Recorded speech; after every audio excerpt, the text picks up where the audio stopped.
vocês, no ar mais um vídeo do canal Excelência Futebol Alvinegro, trazendo análise e comentários da vitória ontem do Corinthians 3-1 sobre o Vasco, na Neoquímica Arena às 16 horas, pela 35ª rodada do Brasileirão 2024, o Corinthians engatando a 6ª vitória consecutiva. Cara, nem eu acreditava. 6ª vitória consecutiva. Olha, sonhando com voos mais altos, né? Chances de rebaixamento encerraram. E agora é mirar pré, né? Com a eliminação, né, do Cruzeiro, né, o vice-campeonato na Sul-Americana. Então, o que poderia virar G9 só pode virar G8 desde que o Botafogo seja o campeão. Então, o Corinthians tem que mirar no G7. Hoje o Corinthians é o 9º colocado, mas o Corinthians tem que mirar no G7. Tá? Antes, se inscrevam no canal, ative o sininho para receber as notificações, compartilhem com amigos, familiares, né? Sigam nas redes sociais, Facebook, Instagram, TikTok, Kawaii. Deixe seus comentários, tanto aqui no YouTube quanto nas outras redes sociais. Eu curto, leio, respondo e depois dou uma moral para vocês. Tá bom? E deixa o joinha, né? E a curtidinha tá baixa, viu, gente? Tem que aumentar ali, tá muito devagar. Não gravei o vídeo, assisti o jogo, tá? Antes que alguém pergunte se eu assisti o jogo. Mas não gravei ontem porque eu estava na casa da minha mãe, né? Fui fazer uma visita, já era aniversário do meu cunhado, o Fernando. Já desejei parabéns, né, pessoalmente, parabéns agora no vídeo também, né? Não só o Eudes, mas o canal Excelência Futebol Alvinegro deseja felicidades aí para o Fernando, né? Palmeirense sofredor, nem tanto. Então ontem eu não consegui, né, gravar o vídeo. Estávamos lá, eu, minha mãe, minhas 2 irmãs, né, meu cunhado, faltou os filhos, mas isso acontece. Tá bom? Vamos lá, gente. Escalação do Corinthians do Ramon Dias. Hugo Souza no gol, Mateuzinho na direita, Gustavo Henrique e André Ramalho na zaga, Matheus Bidu na lateral esquerda, Ranieri, que eu achei que ia jogar o José Martínez, Breno Bidon, André Carillo, Rodrigo Garro, Thales Magno e Romero.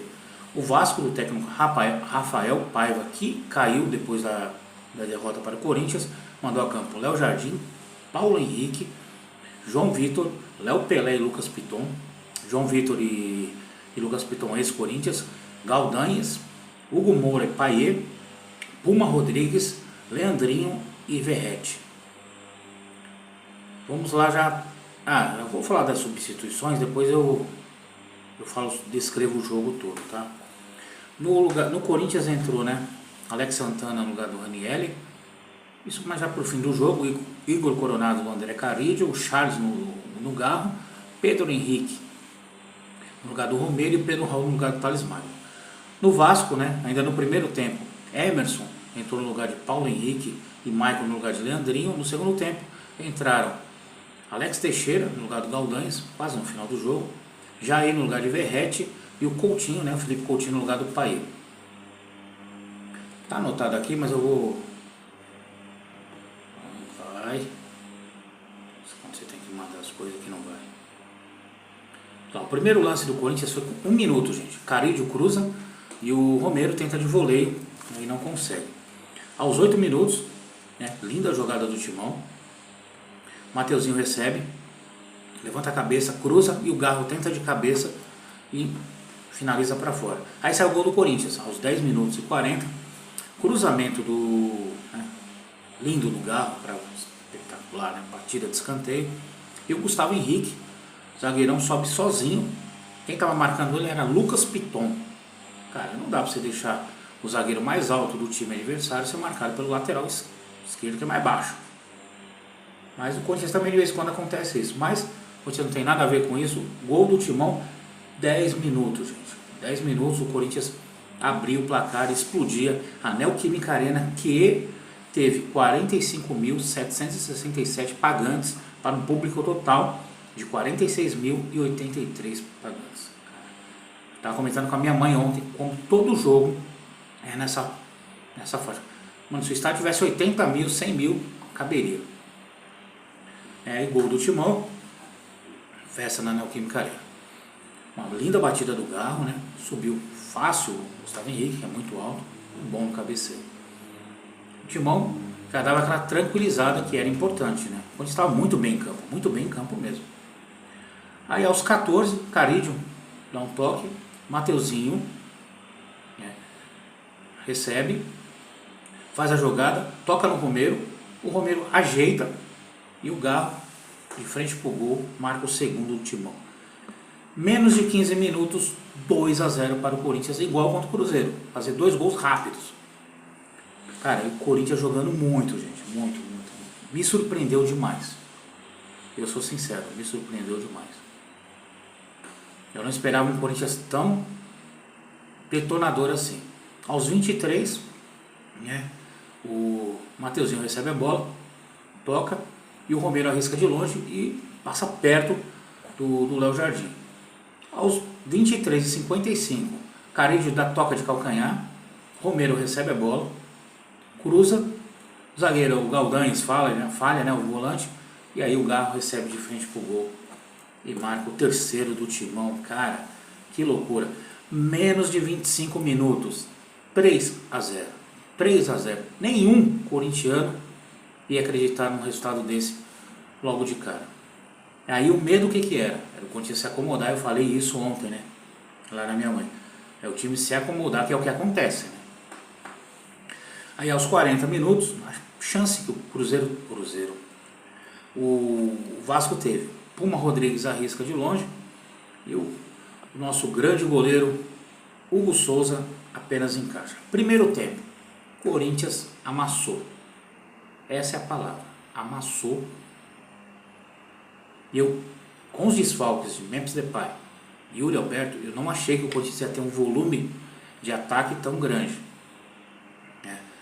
Aí, pô, mas quantas chances? Meu, Romero de voleio, Garro de cabeça. Ah, não foi no gol, não foi no gol, mas foram chances criadas, né? Tudo bem, chances claras, teve do gol e do gol. Então, assim, 3 chances claras de gol, 3 gols. Mas o Corinthians criou 1, 2, 3, 4, 5, 6 chances. Então, de 6 chances criadas, 3 convertidas em gol. Claras, 3 gols. O que precisa, o time precisa disso. Converter as chances que tem. Gostei muito do primeiro tempo, né? Hugo Souza, Mateuzinho, Gustavo Henrique, André Ramalho. Nossa, André Ramalho jogou muita bola. Matheus Bidu, o Raniel esteve bem, me surpreendeu. O Breno Bidon, meu Deus do céu. No final do primeiro tempo, o Bidon faz uma jogada, ele joga um famoso rolinho no meio das pernas do adversário, e aí ele passa o pé, não, pisa na bola e tal, e aí acabou o jogo. E aí o Verratti, nervosinho, foi pra cima do moleque. O moleque em nenhum momento desprezou, porque eu sou contra isso, né? Tem que jogar bola, e o moleque joga bola. Para quem questionava, para quem criticava, aí, esse moleque joga muita bola. O problema dele é que é franzino, mas ele joga muita bola. Carídio, bem. Garro, excepcional. 2 gols, 1 assistência, dominando o meio de campo. Thales Magno, para mim, foi razoável no primeiro tempo. E o Romero, aí vão, né? Eu até falei isso ontem lá na minha mãe. Fala do Romero. Tá, cara, ele deu 2 passes pro Garro. Deu um chute de fora da área. Esse foi o Romero. E aí vem aquela pergunta: renova ou não com o Romero por causa desse jogo? Cara, eu continuo na minha opinião, não. Pelo salário que o cara quer, não. Já ganha muito, por sinal. Tá bom? Aí, no Vasco, no decorrer do jogo, né, no primeiro tempo, o técnico Rafael Paiva tirou o Paulo Henrique, colocou o Emerson, e tirou o Leandrinho, como eu disse, e colocou o Maicon, né, para fazer uns 3 zagueiros. João Vitor, Maicon e Léo Pelé. Porque, né, estava vendo que estava tomando um sufoco do Corinthians. Segundo tempo, o Coringão veio, né, sem alterações. E logo de cara, aos 10 minutos, o cruzamento de escanteio. E o André Ramalho sobe, cabeceia, e assim, muita gente pode falar assim, o Corinthians é fogo. O Corinthians é fogo mesmo, cara. E assim, com a boa defesa do Léo Jardim, porque o André Ramalho sobe sozinho. Só que aí na sobra, né, a zaga tenta afastar, e aí o Corinthians tentou de novo com o Ranieri, mas não conseguiu. Aos 17 o Corinthians chega, Romero faz o corte, recebe, né, passe do Garro, não consegue finalizar, ele toca de volta para o Garro, que bate, e o Léo Jardim faz a defesa. Aos 19, Thales Magno faz a jogada individual, primeira aparição, Thales Magno deixou o Maicon para trás, e ele bate cruzado, né, e a bola passa, o Romero quase que encosta na bola. E aí o gol do Vasco, né, aos 30 minutos e quase aos 31 minutos, Puma Rodrigues recebe na direita, dá um corte seco no Bidon, o Matheus Bidu falha também para mim, e aí ele bate e faz o gol do Vasco. Para mim, falha do Hugo Souza, né? Porque parece que ele tentou adivinhar para que lado o Puma Rodrigues ia bater e acabou, para mim, aceitando o gol, né? Muitos vão falar que não, tal, mas assim, ele tem crédito com a torcida, comigo também, mas na minha opinião ele falhou, poderia ter ido com a mão mais firme na bola. E aí o Vasco diminuiu, e aí tentou, né, esboçar uma pressão, só que aos 37, né, aos 37 o Corinthians teve a chance com o Ranieri, né, de cabeça, cruzamento de escanteio do Garro, o Ranieri sobe, mas a bola vai por cima. Aos 42 o Piton tem a chance, né, o Puma Rodrigues faz a cobrança de falta, a bola sobra para o Piton, mas que chuta fora do gol. E aos 43, a última chance do jogo, Pedro Henrique recebe, dá um corte no Maicon, bate pro gol, mas nas mãos do Léo Jardim. E aí o Vasco tentou esboçar alguma reação, alguma pressão, e não conseguiu.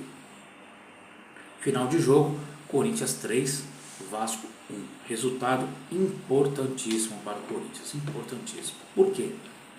Afastou de vez a zona do rebaixamento, a chance de rebaixamento, não corria tanto risco, mas matematicamente ainda tinha, acabou com isso, então não existe mais, e agora é mirar para o G7, e nós estávamos bem ontem, né, porque o Bahia vinha perdendo do Atlético Paranaense por 1-0, gol do Nicão, só que aí no finalzinho o Bahia acabou empatando o jogo, e aí o Corinthians acabou perdendo uma posição.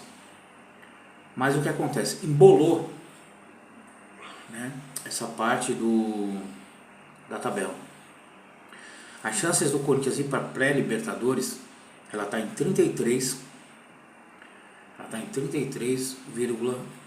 Eu estou aqui olhando assim, gente, que eu estou tentando acessar aqui a tabela do Brasileiro, tá? O Cruzeiro tem 32,6%, o Bahia 29%, o Vasco 2,1%, difícil para o Vasco, o Galo 1,6% e o Grêmio 1%. Então a briga do Corinthians está Bahia e Cruzeiro. E o Bahia é o nosso adversário direto daqui na 37ª rodada. Por quê? O próximo jogo do Corinthians é contra o Criciúma. Então é jogo para garantir 3 pontos. Ah, é fora de casa. É, mas tem que garantir os 3 pontos. Depois pega o Bahia em casa, né, o último jogo na Neoquímica Arena esse ano, e tem que vencer. E no último pega o Grêmio, né, lá no Olímpico, na Arena Grêmio. Então assim, que dá. Estamos em 9º, era para estarmos em 8º. Por enquanto estamos fora da pré, mas se o Botafogo for campeão da Libertadores, aí vai abrir o G8, o Corinthians está mais ainda na briga. Mas eu sempre falei, estava até conversando com um colega meu hoje, o Ivan, eu falei assim, ó, a nossa briga é o G7, tem que mirar o G7.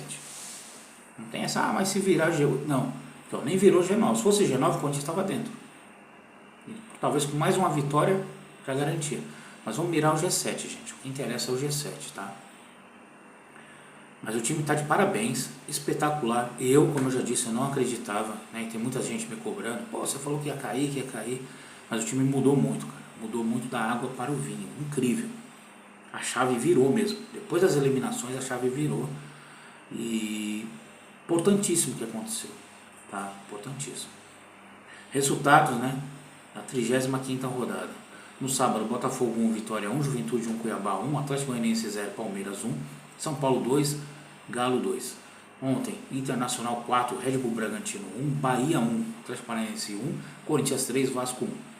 Amanhã tem Fluminense e Criciúma, às 19 horas, Fortaleza e Flamengo às 20 horas, e tem Palmeiras e Botafogo, né, que o Botafogo vai disputar a final da Libertadores e o jogo com o Palmeiras foi antecipado, então amanhã, decisão literalmente do Campeonato Brasileiro. Eu vou explicar o porquê. E na quarta-feira, Cruzeiro enfrenta o Grêmio, então tem que torcer aí pro Grêmio. Tabela atualizada, Palmeiras com 70 pontos, em primeiro, Botafogo em segundo com 70 pontos, e aí tem um confronto direto, por isso se o Palmeiras vencer vai abrir 3, Internacional em terceiro 65, entrou na briga, ele torce até por empate dos dois, que aí o Internacional vai enfrentar o Botafogo, Fortaleza em quarto com 64, em quinto Flamengo 62, em sexto São Paulo com 59, em sétimo Cruzeiro 47, em oitavo Bahia 47, Corinthians em nono 47. Atlético Mineiro em décimo com 44, Vasco da Gama em 11º com 43, em 12º Vitória 42, em 13º Atlético Paranaense com 41, aí todos estão na Sul-Americana. Aí vem 14º Grêmio com 40, 15º Juventude com 39, 16º Fluminense com 38. Na zona do rebaixamento, Criciúma com 37, Red Bull Bragantino com 37, Cuiabá com 30 e o Atlético Goianiense já rebaixado com 26 pontos. Então, gente, Coringão na briga. Na briga, tô feliz pra caramba, feliz mesmo. O Garro jogou muito, muito. Vou fazer análise agora dos jogadores. Hugo Souza para mim falhou só no gol, mas esteve seguro, a não ser com a bola no pé. A bola nos pés, ai meu Deus do céu. Falei ontem com a minha mãe que sufoco que é. O Mateuzinho jogou bem, Gustavo Henrique muito bem, André Ramalho, meu Deus, jogou demais. O Bidu jogou bem, o Ranieri jogou bem, gente. O Ranieri parecia o Ranieri do começo do ano. O Bidon, fora de série esse moleque, fora de série. Carígio, muito bem até cansar, eu teria tirado ele antes, até comentei isso ontem. O Garra, excelente, jogou fino da bola, mesmo sem Memphis Depay e o Yuri Alberto, ele chamou a responsa. Thales Magno, bem só apenas no segundo tempo, em alguns lances também. E o Romero, primeiro tempo, segundo tempo, ele foi o mesmo do mesmo, né? Pedro Henrique entrou, jogou pouco. Pedro Raul, meu Deus do céu, o cara não consegue dominar uma bola. O Charles entrou no final do jogo e o Coronado, que teve a chance de entrar na partida e não jogou nada. Aí fica difícil, eu comentei isso ontem, fica difícil defender o Coronado. E você acredita no cara, eu gosto do futebol dele porque eu já vi ele jogando, mas parece que ele está desanimado. Provavelmente deve estar já cavando aí a saída dele para o próximo ano. E assim, Coringão foi um espetáculo, jogou muito, muito mesmo, algo que a gente não via no Corinthians há um bom tempo. Só que eu só tenho uma crítica a fazer, construtiva. Tá ganhando 3-0, faz 4, faz 5, faz 6, faz 7. Aproveita. Contra o Cruzeiro era para ter feito isso, não fez. Contra o Internacional era para ter feito isso, não fez. Contra o Furacão fez 2, depois não fez o que tinha que fazer, tomou os gols depois é que acordou. E ontem contra o Vasco a mesma coisa. Poderia ter feito 4, 5, 6 e aí ficar de boa. O time do Vasco é fraco e estava sucumbido à pressão do Corinthians. Eles sentiram literalmente jogar na Neoquímica Arena. Tá bom? Galera, espero que tenham gostado do vídeo, né? Essa semana toda vai ter vídeo. Amanhã já tem rodada do Brasileiro, já antecipada, finalizando a rodada. Vai ser loucura. Hoje não tem jogo, né? Mas amanhã teremos 3 jogos. Estaremos aí acompanhando, tá bom? Fiquem com Deus, boa segunda-feira, boa semana a todos. Acompanhe aí os vídeos curtos, né, nos outros canais. E acompanhe aqui no YouTube e dê essa moral pra nós, tá bom? Vamos que vamos, vai Corinthians, uma pré, hein? Uma pré. Vai Corinthians!